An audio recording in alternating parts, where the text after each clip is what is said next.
Welcome to the From Imposter to Empowered podcast. I'm your host, Jill Perrick, mindset coach and imposter syndrome expert, and I'm here to tell you that imposter syndrome isn't a life sentence. It's just a dysfunctional way of thinking. If you feel like your ideas are unoriginal, that your message isn't necessary or important, or like you're a complete and total fraud, then you've come to the right place.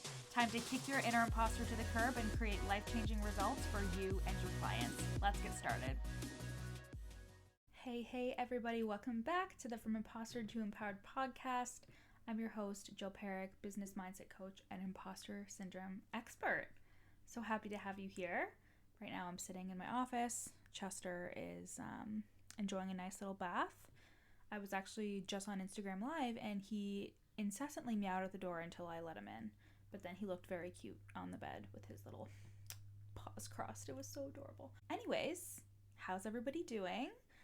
Updates for me. I think when I recorded my last podcast episode, I said I was in the third week of not having a job. I think it's actually my second week. I can't remember. Honestly, it's funny because I got my last pay stub and they still need to pay me for vacation. But I just thought it was so funny because you literally work for years at an organization and it took me less than 2 paychecks to get the rest of my pay. And I don't know if anybody is going to understand what I mean by that, but it's just so funny when you devote so much time and so much energy and it's literally just all like you exchange your time essentially for money. Whereas when I think about my business and I think about the podcast episodes I'm creating and the content I'm creating, the intellectual property for my clients that I'm creating, working with them, I think of it as such a bigger impact for such a longer amount of time. Like when I used to clock in and out of my full-time job, like I was doing the work, but I clocked in and clocked out and that's what I got paid for. Whereas like, yes, I'm not directly being paid each second of the day that I'm working on my business, but like the impact is bigger. Like you could be listening to this podcast episode in like 2 years, but it's still positively impacting you. And I mean, now that I've left, if you are thinking about leaving your full-time job and it still kind of scares you, because I definitely was at that place, maybe like not even 6 months ago, I was at that place being like, oh my God, I can't imagine leaving my full-time job. And now here we are. But just know that like your passion and your desire to do this online business, to have a business for yourself, to be an entrepreneur, that is there for a reason. And keep staying the course, keep staying consistent, and work towards that goal, because I promise you the freedom you will feel is like next level. And there's gonna be emotions and there's gonna be a lot of stuff happening for you, but just know that like you always have your own back. And if you understood what I meant by when I received my last pay stub being like, wow, it's been less than a month and this is my last pay stub of being paid from this work that I've worked at for like 6.5 years, it just really solidified for me like I made the right move. Another thing was I looked at my pension and I could have retired at like 65, and I think the amount that I would be getting each year was like $40,000. I'm like, who can fucking survive off $40,000? I am not saying that that's not great. Like I know a lot of people have to survive off of that and even less, but it's just I was so encouraged to like stay at my full-time job. I saw my Omi, which is German for grandma. I saw her this past weekend that I'm recording this, and she was like, oh, Julie, you gave up your benefits for this. And I was like, Omi, I can get the same ones for like $100 a month. And she's like, oh, I see that you have thought of everything. That's a terrible German accent. But I was like, yes, I have thought of everything, because that type of thinking, it's a very broad and vague kind of thinking. You know what I mean? Like we throw words out there like pension, benefits, stability, consistency. We throw out these words, but we don't actually investigate. Because when I actually investigated benefits for myself and my partner, it was going to be like $100 a month each, whereas they were taking $100, if not more, dollars out of my pay every couple of weeks for the benefits that I had. So I could literally just pay the same amount and have 40 extra hours a week. So it's just interesting because we don't always investigate those things. It's kind of like when we grow up in an environment with parents or caregivers that have really strong opinions, and they just have a belief or thought about something and you immediately adopt it and think that it's true. You know, we all think that our parents, well, at least for me, I thought my parents knew everything. So if they had an opinion about something, I'd be like, oh yeah, that is absolute truth, swear to fucking God. But then you get older and you realize, oh, they're just humans that are having a human experience that have beliefs and thoughts of their own. And like sometimes they aren't necessarily true for you. You know what I mean? And the same thing goes for just throwing out those terms. Like, even for me, I'd be like, it's the only way I'm going to be able to get a mortgage. But if I really investigated, like, have people gotten houses without having a full-time job? Yes, of course. Like, entrepreneurship isn't a curse, and a lot of people have been able to do amazing things being entrepreneurs. And I just really had to like get into the nitty-gritty, which I've talked about that before with you guys in terms of like being really specific in order to dispel your imposter syndrome. So sometimes if we feel really anxious or really impostery, not good enough, it's a very broad type of feeling, and the way that we're thinking, we kind of like blanket it. We kind of blanket it with the fact that like, I just don't feel good enough. But if we actually were to investigate, and that's what I do with my coaching, if we actually were to investigate and pull everything apart, we are able to see that you can actually dispel and disprove a lot of the things that you think or believe about yourself or about the world or about your business, about selling. And that's when you shift. That's when you shift the way that you're thinking, shift the way that you're being, and that creates aligned results. To get into the point of this episode, it is about imposter syndrome. And today is all about how when you feel like a fucking imposter because you're struggling with something that your business is actually focused on. So let's take the imposter syndrome expert. Your girl has had imposter syndrome since the day she shot out of the womb. Again, that's really aggressive. I don't know why I say it that way. I definitely didn't shoot. They definitely had to use like those forceps to get me out. I'm so sorry. That was really graphic. Anyways, when I came out of the womb, I had imposter syndrome. I have this like embarrassment complex where I literally get so embarrassed about everything, even if it's not something to be embarrassed about. It's something I'm working on, and it's obviously anxiety. But essentially, when I went into school, or when I would get congratulated on doing a good job on something, when I got into university, when I got into my master's, when I got a corporate job, when I would work my way up, get other jobs in the company, when I started my business, when I made my first 100K, made 200K, left my job, I'm always like, yo, that's not me. Like, I was always like, that's not me. That's a different person. Like, I just got lucky. It just worked out for me. And these thoughts still come up for me. I'm just obviously really good at dispelling them and disproving them. And that's why I'm here talking to you. But I still get imposter syndrome thoughts. And the point of this work is to not feel like an imposter. The point is like knowing what to do with it, and knowing how to think instead, and knowing what tools and resources you can use for yourself to shift out of those thoughts so you can actually get shit done.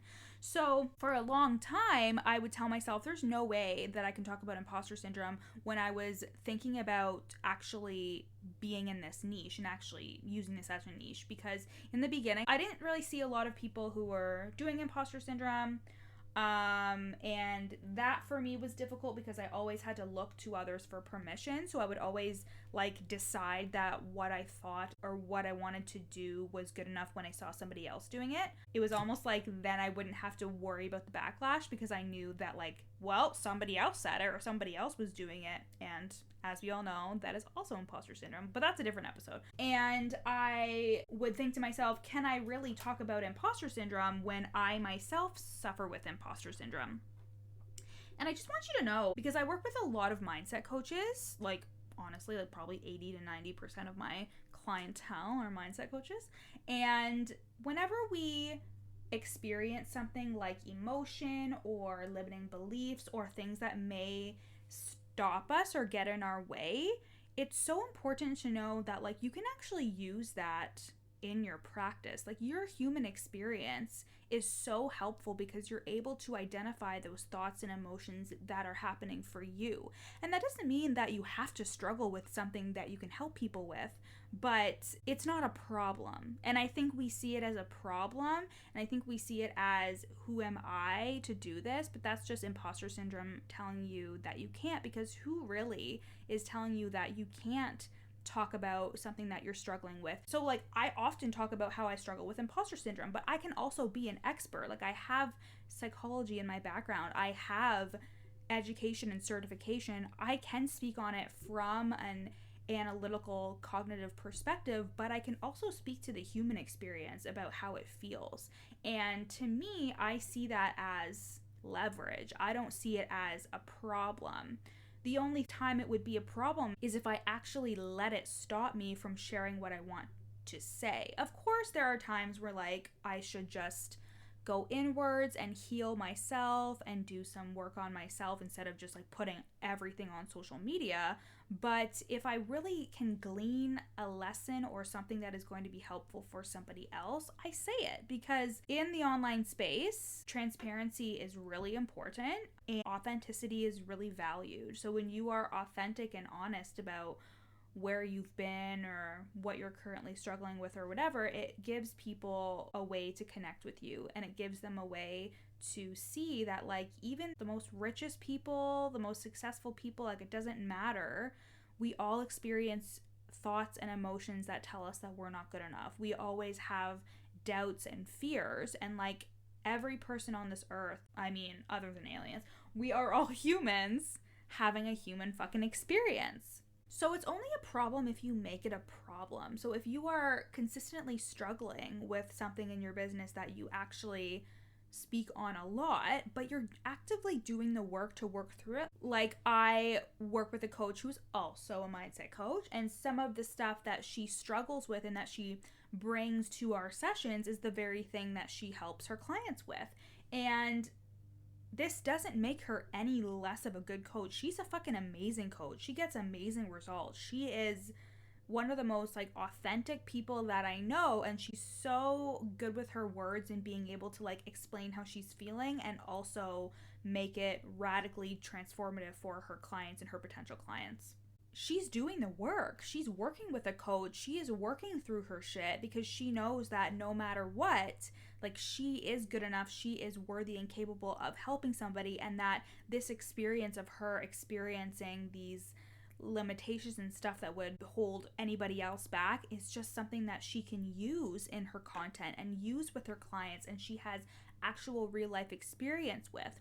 We could go into the fact that, of course, there are fields in which like human experience isn't the only thing that you need, especially if you're doing stuff with regards to people's healing, trauma work, stuff like that. It does really help to have education or certification, right? I never want to negate the fact that like, usually if you feel like a fraud, you're probably not. You're like 99% probably not. But if you are pretending to be something that you're not, of course, like, we would have to look at that and see what's going on there. But I come to this podcast knowing that everybody who's listening to it is a real, true, authentic person who doesn't want to cause any harm. And that is behind a lot of why we're nervous and scared, is because like, we don't want to say something that could harm somebody. We don't want to say something that could cause anybody pain. But remember that your thoughts and your feelings are your own, and same with the other people that receive your content and receive your information. Their thoughts and their feelings are their own, and they have different experiences that lead them to have different reactions and responses to things. So if you lead with the intent of, I am doing this to help somebody, not to harm somebody, you really can't go wrong. And it's okay that you don't feel qualified or that you feel like an imposter. That's okay, but it's what you do with it. So let's say, for example, I struggled with imposter syndrome, again, still do. Let's say that I have imposter syndrome, but I let that stop me from showing up, or I didn't feel like I had anything of value to say, or I thought that I just wasn't good enough. And that was impacting the way that I was showing up. That impacted the way I interacted with my clients. I didn't let myself rest or relax, so then I had no creativity and innovation. It can really turn into a self-sabotaging cycle. And just like the imposter syndrome cycle goes, you have the thought, which creates the feeling, which feeds into the limiting beliefs you have about yourself, which then creates the self-sabotage of the action. And the aligned action is where we create the results.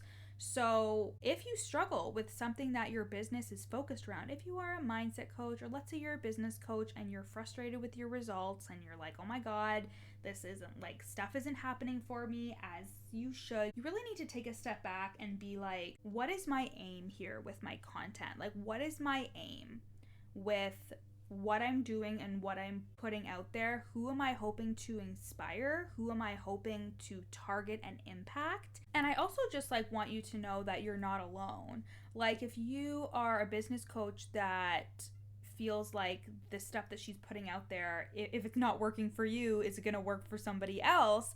And the thing is yes, it is going to work for somebody else. And also, it's usually just your brain making up stories. If you are a business coach that constantly tells yourself, I'm not getting results, blah, blah, blah, is that really true? Like, you obviously became a business coach for a reason. So you became a mindset coach for a reason. So really investigate your thoughts and your beliefs and the stories that you're telling yourself. Just brain dump them all out when you really feel like, I just feel like an imposter. I feel like I'm really struggling with this very thing. Are all of those things true, or are you just kitchen sinking everything that could possibly be wrong with the way you're running your business or the way that you feel, and then it's really impacting the way that you're showing up and the way that you're able to discern between what's real and what's not? Because when we feel really strong emotion associated to our thoughts, if we have the thought of I'm an imposter, and then we have the feelings of like sadness or anxiety or negativity or whatever, we attach to that because we're having the emotion and we think that it's true because we're having a negative reaction to it, because we're having a strong emotion to it. And then that categorizes itself into our body. So whenever we feel an emotion, it's categorizing those thoughts into our body, making us believe that it is true. And instead, I want you to look at your thoughts as just thoughts. They are just thoughts that you're having that you have maybe believed to be true in the past, or maybe you've misinterpreted an experience that has led you to believe that you aren't good enough and that you don't know what you're talking about. But at the end of the day, a lot of the time your brain is just making up stories so you don't take the action. So you do self-sabotage because it's trying to keep you safe, and it doesn't want you to risk anything. It doesn't want you to stick your neck out. It doesn't want you to grow and change. It wants you to stay safe. That's its number one function, is to keep you safe and keep you whole and keep you healthy. And a lot of the time that produces negative results because you're not actually growing or changing or doing the things that you really want to do. So remember that you can use your human experience as leverage, but even if you don't want to use it as leverage, even if you don't like how that sounds, just know that we're all just out here doing things, feeling like imposters, and doing it scared anyways. And there is a reason as to why you're in this niche. There's a reason as to why you chose what you chose. You had a desire for it. Something pushed you towards it. When I became a coach, I was just drawn to it and I didn't know why. It was like it was just happening and I was just watching it happen. And then I was drawn to imposter syndrome, and now I'm here. And if I would have questioned it every step of the way and been like, this isn't for me and blah, blah, blah, I always had that like inner knowing, that inner push being like, this is it. Even though you do feel like an imposter, this is how you are going to help people. You have a unique perspective. You can help people. And I'm sure this episode is helping you right now. But if I believe that because I had direct experience with imposter syndrome, like also 70% of people do, if I believed that that meant I wasn't qualified to speak on it, or I shouldn't speak on it, who am I to speak on it, then I wouldn't be here talking to you, making you feel better. You know what I mean? So that's what I gotta say about that. Use your experience. Know that it's valid. Know that it's valuable. Know that you wouldn't be led to something if it wasn't something that you were meant to be doing. And trust yourself. And if you are wanting more of this work, the Worthy Woman Method waitlist is at the link in my show notes. This is a lifetime access group coaching container where we create inner freedom, time freedom, and money freedom through your online business so you can create consistent income that will help you create all of those amazing things. And we do the deep work, we do the inner work, we do the belief work, and we grow your business to whatever the fuck you want it to be. And Chester would like me to finish this episode now. So I love you guys, and I will talk to you next week. Bye. Thanks so much for listening to the From Imposter to Empowered podcast. Check out the show notes to get started on your free 3-day challenge to overcome your inner imposter. Once you're done listening today, screenshot this episode and share it to your Instagram story, tagging me at YourCoachJill so I can share it on my page. See you next time.